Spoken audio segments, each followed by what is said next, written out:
సూర్యకుమారికి 2 కొడుకులు. పెద్ద కొడుకు కిరణ్, కోడలు శాంతి. చిన్న కొడుకు సురేష్, కోడలు సురేఖ. వీళ్లందరూ ఒకే ఇంట్లో జీవనం కొనసాగిస్తూ ఉండేవారు. ఆ ఇంట్లో ఉన్న ప్రతి ఒక్కరికి టీవీ పిచ్చి ఎక్కువ. కానీ ఇంట్లో మాత్రం ఒకే ఒక టీవీ ఉండేది. ఒకరోజు శాంతి, సురేఖ ఇద్దరూ టీవీ దగ్గర కూర్చొని సురేఖ సీరియల్ కావాలని, శాంతి సినిమా కావాలని ఇద్దరూ రిమోట్ కోసం గొడవ పడుతున్నారు. గొడవని చూసిన కిరణ్, సురేష్ ఇద్దరూ, అన్నయ్య, ఇదే సరైన సమయం. వీళ్ళిద్దరూ రిమోట్ కోసం గొడవ పడుతున్నారు. ఇదే మంచి ఛాన్స్ మనకి.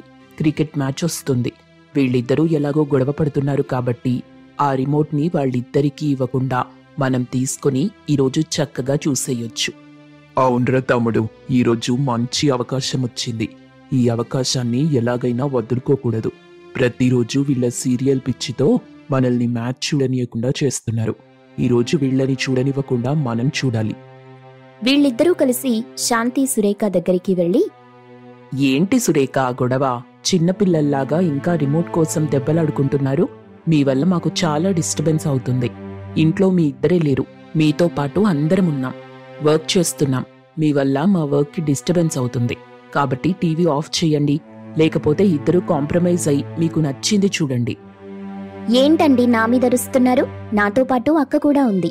నాకు నచ్చిన సీరియల్ పెట్టమంటే పెట్టడం లేదు. తనకి నచ్చిన సీరియల్ చూస్తానంటుంది. మీరైనా చెప్పండి బావగారు. పోనీలే శాంతి, సురేఖ నీకంటే చిన్నది. తనకి నచ్చిన సీరియల్ పెట్టు. నువ్వు చిన్నపిల్లలాగా మొండి పట్టుపడుతున్నావు. నీకు కనీస జ్ఞానం లేదు. ఏంటి మీ మరదల మీద అంత జాలి చూపిస్తున్నారు? నేనైతే రిమోట్ ఇవ్వటం జరగదు. ఎప్పుడూ సురేఖకి నచ్చిందే టీవీలో పెడుతుంది. నాకు నచ్చిందెప్పుడూ పెట్టదు. కాబట్టి ఈరోజు నేను ఫిక్స్ అయిపోయాను. నాకు నచ్చిన సీరియలే పెడతాను. అందుకే చెప్పాను ఇంకొక టీవీ కొనమని. కానీ మీకు నా మాట గడ్డిపోసలా ఉంటుంది. ఏ పని చెప్పినా అది సక్రమంగా ఏ రోజు చేశారులే. నేను చెప్పిన పని మాత్రం చెయ్యరుగాని ఓ పెద్ద కబుర్లు మాత్రం చెప్తారు. అయితే ఇప్పుడు నన్నేం చెయ్యమంటావు? ఈ ఇంటికి పెద్ద కోడలివి నువ్వు, కాబట్టి తెలుసుకొని మసులుకోవాలి. కానీ ఇలా ప్రతిదానికి చిన్నపిల్లలా బిహేవ్ చేయటం మంచిది కాదు. ఎప్పుడైనా పెద్దవాళ్లని చూసి చిన్నవాళ్లు నేర్చుకోవాలి. కిరణ్ ఎంత చెప్పినా శాంతి, సురేఖ మాత్రం కాంప్రమైజ్ అవ్వరు. రిమోట్ కోసం దెబ్బలాడుతుంటారు. వదినగారు, ఆ రిమోట్ ఒకసారి నాకివ్వండి. ఈ రిమోట్ కోసం ఇద్దరిలో ఎవరూ కాంప్రమైజ్ అవ్వట్లేదు కాబట్టి ఎవరికీ వద్దు. ఈ రోజుకి సీరియల్ బంద్, సినిమా కూడా బంద్. పాపం సురేఖ, శాంతి ఇద్దరూ కోపంతో వంటగదిలోకి వెళ్లిపోతారు. కిరణ్ నవ్వుకుంటూ సురేష్తో, ఒరే తమ్ముడు, మొత్తానికి అనుకున్నది సాధించేశాం. ఈరోజు క్రికెట్ మ్యాచ్ పూర్తయ్యే వరకు చూసి బాగా ఎంజాయ్ చేయొచ్చు. మరేమనుకున్నావన్నయ్యా సురేష్ అంటే? లేకపోతే రోజు వాళ్లే సీరియల్ చూస్తున్నారు. కనీసం ఒక్కరోజైనా రిమోట్ మన చేతికిస్తున్నారా? కాబట్టి వాళ్లకు తగిన పనిష్మెంట్ ఇది. వాళ్ళు అనుభవించాలి. ఇన్నాళ్ళు ఈ క్రికెట్ మ్యాచ్ ని ఎంత మిస్ అయిపోయామో కదా. ఒరే తమ్ముడు, మనమిప్పుడు టీవీ ఆన్ చేస్తే ఆ సౌండ్ కి మళ్ళీ వాళ్ళిద్దరూ వచ్చి రిమోట్ అడుగుతారేమో. ఏంటన్నయ్యా నువ్వు తెలివి తక్కువగా మాట్లాడుతున్నావు? టీవీ ఆన్ చేస్తే సౌండ్ రాదా ఏంటి? వస్తే రాని, నేను ఎక్కువ సౌండ్ పెట్టే వింటాను. రిమోట్ నా చేతిలో ఉంది. నా చేతి నుండి రిమోట్ తీసుకోవటం వాళ్ళ వల్ల కాదు. ఇలా ఇద్దరూ టీవీ ఆన్ చేసి మ్యాచ్ చూస్తూ ఎంజాయ్ చేస్తున్నారు. సురేఖ శాంతిపై కామెంట్స్ వేసుకుంటూ నవ్వుకుంటున్నారు. సురేఖ, శాంతి వంటగది నుండి ఆ టీవీ శబ్దాన్ని విని తలుపు దగ్గరుండి వాళ్ల మాటలు వింటున్నారు. చూడు సురేఖ, మన మధ్య గొడవ పెట్టి రిమోట్ తీసుకుని వాళ్ళిద్దరూ టీవీ ఎలా చూస్తూ ఎంజాయ్ చేస్తున్నారో. అవునక్క, మనని తెలివి తక్కువ ముద్దపప్పుల్ని చేసి వాళ్లు మన దగ్గర ఉన్న రిమోట్ తీసుకుని వాళ్లకి నచ్చిన మ్యాచ్ చూస్తూ ఎంజాయ్ చేస్తున్నారు. కాబట్టి మనిద్దరం ఈ రోజు నుండి కాంప్రమైజ్ అయి మనకి నచ్చిందే టీవీలో వేసుకుని చూద్దాం. అప్పుడు రిమోట్ మన దగ్గరే ఉంటుంది. వాళ్ల దగ్గరికి వెళ్లే ఛాన్స్ ఉండదు. అవును సురేఖ, వాళ్ళిద్దరిలాగే మనిద్దరం కూడా ఒక్కటై ఇద్దరికి నచ్చిందే చూద్దాం అని ఇద్దరూ కాంప్రమైజ్ అవుతారు. ఆ క్షణం నుండి వాళ్ళిద్దరూ కలిసిమెలిసి ఒకే పని చేస్తుంటారు. మరుసటి రోజు సూర్యకుమారి ఇద్దరు కోడళ్ళని పిలిచి, అమ్మా సురేఖ, శాంతి, ఇద్దరూ ఓసారిలా రండి. నేను 4 రోజులు నా చెల్లెలి దగ్గరికి వెళ్తున్నాను. కాబట్టి ఈ రోజు నుండి వంట పని, ఇంటి పని మొత్తం మీ ఇద్దరూ కలిసి సక్రమంగా చేసుకోవాలి. సురేఖ, శాంతి, అత్తయ్యా, మీరు క్షేమంగా వెళ్ళిరండి. ఇంటి దగ్గర అన్ని పనులు మేం చూసుకుంటాంలే. మా గురించి మీరు దిగులు పడకండి అని అన్నారు. సూర్యకుమారి బ్యాగ్ సర్దుకొని ఊరెళ్ళిపోతుంది. సురేఖ, అత్తయ్య గారు ఊరెళ్లారు కాబట్టి వంట మనమే చెయ్యాలి. కాబట్టి ఇద్దరం కలిసి కూరగాయలు కట్ చేసి తొందరగా వంట చేసి టీవీ చూద్దాం. టీవీలో RRR సినిమా వస్తుంది. సినిమా ఎక్సలెంట్ గా ఉంటుంది. RRR సినిమా వస్తుందా? ఆ సినిమా ఎప్పటి నుండో చూడాలనుకుంటున్నా. ఈ రోజు కుదురుతుందన్నమాట. పదక్క, తొందరగా వంట చేసేద్దాం అని ఇద్దరూ కలిసి వంటగదికి వెళ్తారు. కూరగాయలు కట్ చేసి వంట చేస్తూ, సురేఖ, టీవీ చూడకపోతే నా బుర్ర అస్సలు పనిచెయ్యదు. టైం 10 అవుతుంది. RRR సినిమా వచ్చేస్తుంది. టీవీ ఆన్ చెయ్యి. టీవీ చూస్తూ వంట చేద్దాం. సురేఖ టీవీ ఆన్ చేసింది. సినిమా స్టార్ట్ అయింది. కూర స్టవ్ మీద ఉడుకుతుంది. ఇద్దరూ కలిసి సినిమా చూస్తూ బాగా ఎంజాయ్ చేస్తుంటారు. నాటు నాటు అనే సాంగ్ వస్తుంది. ఆ సాంగ్ టీవీలో చూస్తూ అక్కడ డాన్స్ వస్తుంటే వీళ్ళిద్దరూ కూడా పాటలు పాడుతూ ఎంజాయ్ చేస్తూ డాన్స్ చేస్తుంటారు. ఈలోగా స్టవ్ మీద పెట్టిన కూర మర్చిపోతారు. కూర మాడిపోయి మాడు వాసనొస్తుంది. ఏంటక్కా, ఎక్కడో మాడు వాసన వచ్చినట్టు అనిపిస్తుంది? నాకటువంటి మాడువాసనేం రావట్లేదు. నేను బాగా పాటలో లీనమైపోయి డాన్స్ చేస్తున్నా. నువ్వు కూడా ఎంజాయ్ చెయ్యి. అత్తయ్య గారు కూడా ఇంట్లో లేరు. మనల్ని అడిగేవాళ్లే లేరు. అలా అనుకుని ఇద్దరూ ప్రపంచాన్ని మర్చిపోయేంతగా టీవీ చూస్తూ డాన్స్ చేస్తున్నారు. ఈలోగా కూర పూర్తిగా మాడిపోయి బొగ్గైపోయి పొగలొస్తాయి. ఆ పొగలు పట్టించుకోకుండా నాటు నాటు అంటూ పాటలు పాడుకుంటూ డాన్స్ చేస్తున్నారు. సురేష్, కిరణ్ ఆఫీస్ నుండి ఇంటికొచ్చేసరికి ఇల్లు మొత్తం పొగతో నిండిపోతుంది. వచ్చి చూసేసరికి కూర మాడిపోయి బొగ్గైపోయి పొగలొస్తుంటాయి. వీళ్ళిద్దరూ వాళ్ళిద్దరినీ ఎంత పిలిచినా పట్టించుకోరు. ఆ పొగలకి వాళ్ల ఊపిరాడక దగ్గుతూ బయటికొచ్చేస్తారు. కాసేపైన తరువాత సురేఖ, శాంతి కిరణ్ సురేష్ని చూసి, ఆఫీస్ నుండి ఎప్పుడొచ్చారండి? కాళ్ళు చేతులు కడుక్కొని రండి. మంచి గుత్తి వంకాయ కూర చేశాం, భోంచేద్దాం. సురేష్, కిరణ్ ఇద్దరూ కలిసి వాళ్లకెలాగైనా బుద్ధి చెప్పాలని ఏం తెలియనట్టు భోజనం దగ్గర కూర్చుంటారు. సురేఖ, శాంతి భోజనం తీసుకురావడానికి వంటగదికి వెళ్లి చూస్తే కూర మొత్తం మాడిపోయి బొగ్గులా ఉంటుంది. వీళ్ళిద్దరూ కంగారు పడుతూ ఇప్పుడేం చెయ్యాలి అని ఆలోచిస్తూ వంటగదిలోనే ఉండిపోతారు. ఏంటి శాంతి, భోజనం తీసుకొస్తానని చెప్పి అప్పుడు వెళ్లారు, ఇంకా తీసుకురావట్లేదు? మాకు బాగా ఆకలేస్తుంది. కడుపులో ఎలకలు పరిగెడుతున్నాయి. నాకిష్టమైన గుత్తి వంకాయ కూర వండాము అని చెప్పగానే ఇంకా పెద్ద ఎలుకలు పరిగెడుతున్నాయి. తొందరగా తీసుకురా. ఏవండి, అది ఏంటి అక్కడే అది ఇది అంటూ ఉన్నావు? కూర తీసుకురా. శాంతి భయపడుతూ కూర తీసుకొచ్చి చూపిస్తుంది. కిరణ్, సురేష్ కూర చూసి, ఏంటి కూర తెమ్మంటే బొగ్గు తీసుకొచ్చావు? శాంతి, సురేఖ కంగారు పడుతూ, ఏమోనండి, కూరొండాము, కానీ ఇది బొగ్గెప్పుడైందో తెలియలేదు. బొగ్గెప్పుడైందో తెలియడానికి మీరీ లోకంలో ఉంటే కదా. ఈ లోకాన్ని మర్చిపోయి సినిమా లోకంలో మునిగిపోయారు. మీరసలు ఆడవాళ్లేనా? అంతగా టీవీకి అడిక్ట్ అయిపోయే ఆడవాళ్లని నేను భూమి మీద ఇప్పటి వరకు చూడలేదు. పనికి మాలిన చెత్త ఫెలోస్లా తయారయ్యారు మీరు. ఏం చేస్తారో తెలీదు. అర్జెంటుగా మాకు కూర వండి పెట్టండి అంటూ పనిష్మెంట్ ఇస్తారు. పాపం సురేఖ, శాంతి ఏమీ అనలేక మళ్లీ కూర వండి పెట్టారు. అలా కొన్ని రోజులు గడుస్తూ ఉంటాయి. ఇద్దరూ చాలా జాగ్రత్తగా అన్ని పనులు పూర్తయ్యాక టీవీ చూస్తారు. ఒకరోజు సురేష్, సురేఖ, కిరణ్, శాంతి నలుగురూ కలిసి టీవీ దగ్గర కూర్చున్నారు. శాంతి టీవీ చూస్తూ అందరికీ భోజనం వడ్డిస్తుంది. కంచంలో భోజనాన్ని వడ్డించకుండా టీవీ మైకంలో ఉండి నేల మీద భోజనం వడ్డిస్తుంది. వాళ్లు కూడా అదే మైకంలో టీవీ చూస్తూ నేల మీద పెట్టిన భోజనం తింటారు. ఇలా తింటుండగా సూర్యకుమారి ఊరి నుండి వచ్చేస్తుంది. వాళ్ల తిండి చూసి డోర్ దగ్గరే చాలాసేపటి నుండి నిల్చుంది. వాళ్లకి టీవీ లోకం తప్ప ఏ లోకం కనిపించట్లేదు. వాళ్లని చూసిన సూర్యకుమారి కోపంగా, ఏంట్రా, కనీసం అమ్మనొచ్చానని కూడా పట్టించుకోవట్లేదు? అంత టీవీలో మునిగిపోయారు మీరు. ఎక్కడ భోజనం చేస్తున్నారో ఒకసారి చూసుకోండి. ఇంత లోకం మర్చిపోయి టీవీకి అంకితమైపోయారు. నేను లేనన్ని రోజులు ఇలాగే కంటిన్యూ చేశారా అని కోపంతో అంది. అలా అనేసరికి నలుగురూ నేలమీద చూశారు. భోజనం నేలమీదుంది. టీవీ ఉంటే మీరు మిమ్మల్ని కూడా మర్చిపోయే పరిస్థితికొచ్చేశారు. ఈ టీవీ ఉండకూడదు అని చెప్పి టీవీ కనెక్షన్ తీసేసి బయట షాప్లో అమ్మేస్తుంది.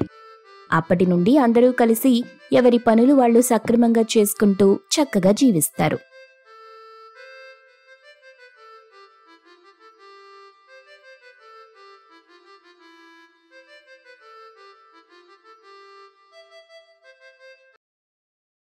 రాజారాంపురం అనే గ్రామంలో శారద, అశోక్ అనే భార్యాభర్తలున్నారు. రవి కిరణ్ వాళ్ళిద్దరి కొడుకులు.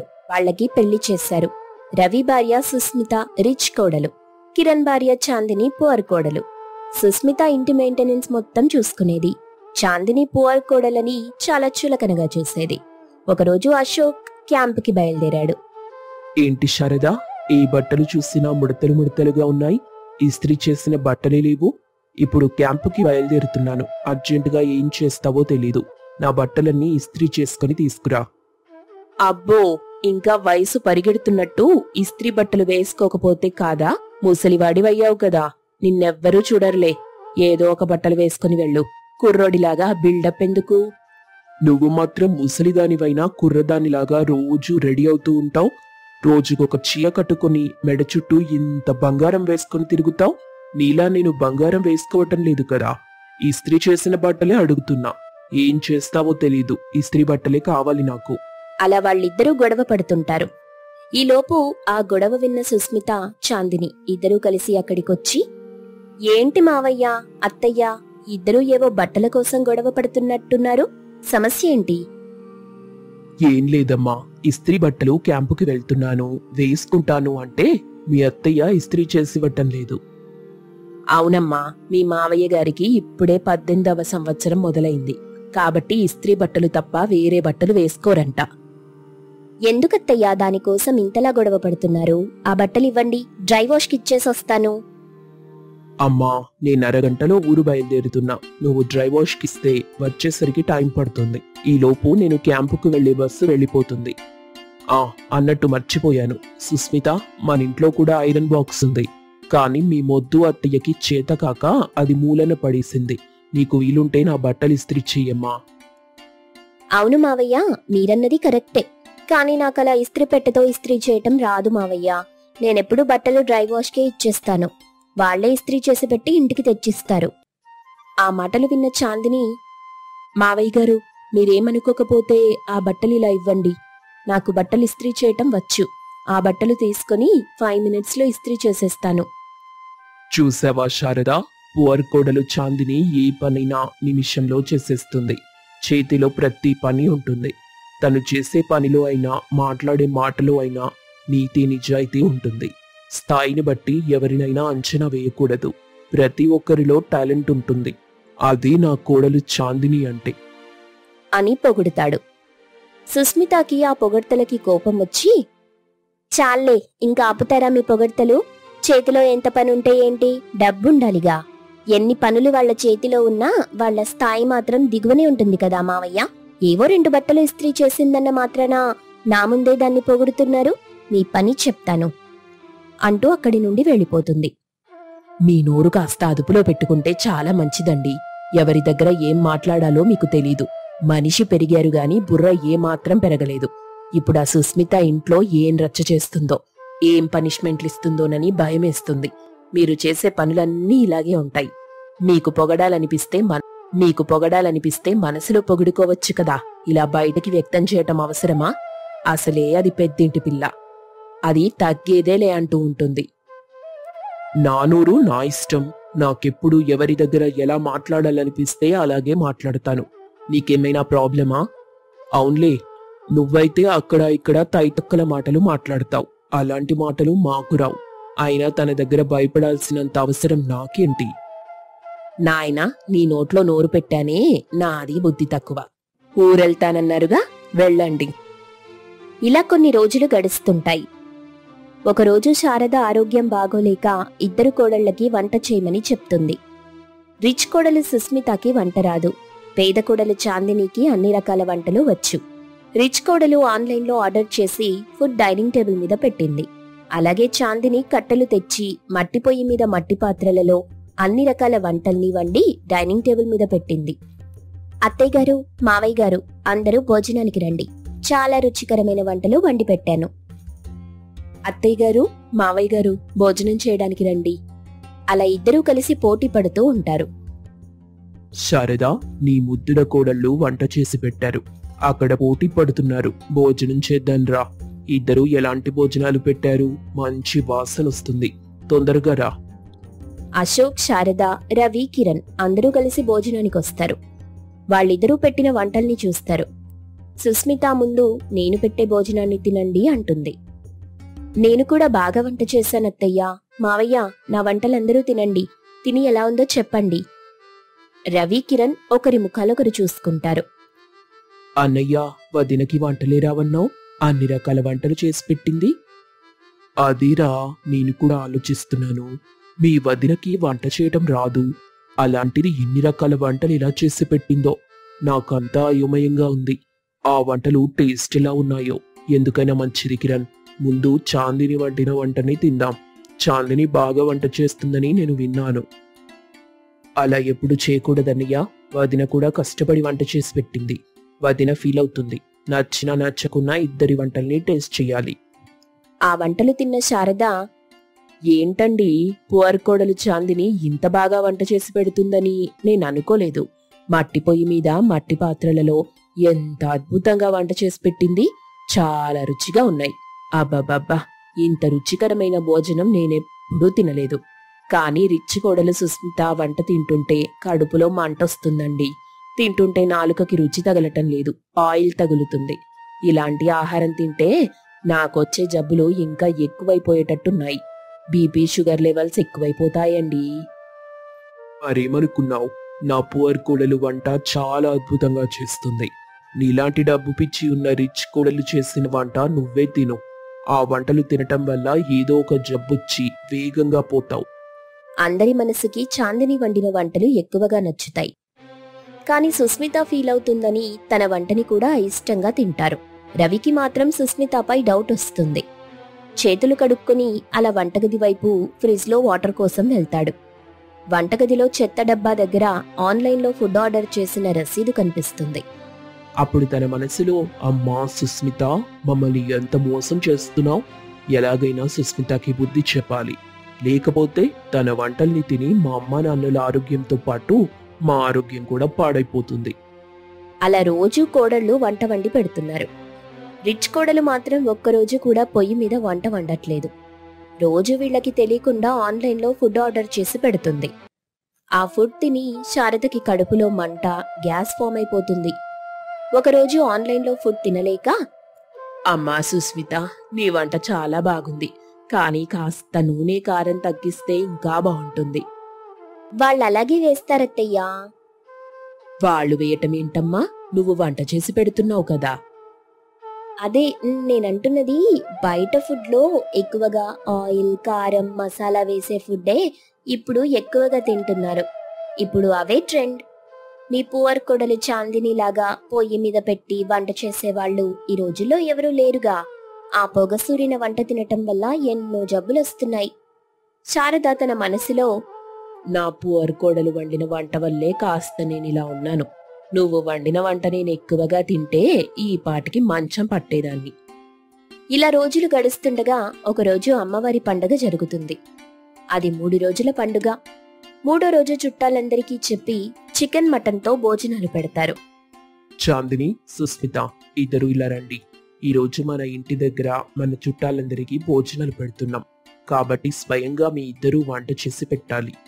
మీ ఇద్దరి వంటల్లో ఎవరి వంట బాగుంటే వాళ్లకొక బహుమతి ఉంటుంది.